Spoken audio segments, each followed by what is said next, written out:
Kim 5 жолу bir күндө жүзүн жуат? Албетте биз мусулмандар, намаз окугандар, намаздын шылтоосу менен 5 жолу таза турабыз. А башка өлкөлөрдө кээ бир маданияттуубуз деген кээ бир маданиятсыздарды саарлап тиш жууганча bir жүзүн жуат, кечкурун анан тишин жууганча жууса жуат, болсо жок, айырмасы жок. Келип тамагын дагы кыла берет, туалетке дагы кирип чыга берет. Кандай бир маданиятсыздык бул? Кандай бир тазалык жок коом?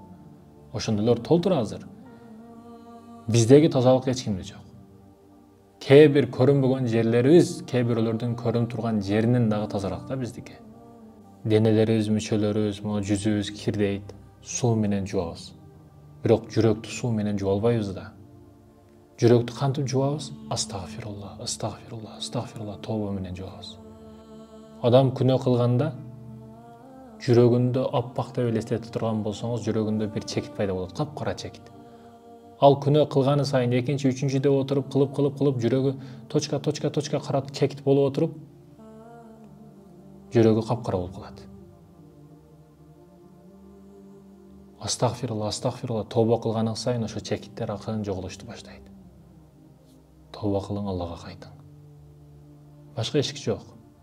Башка эшикти эч качан ача албайсыз. Ачсаңыз дагы береке таппайсыз.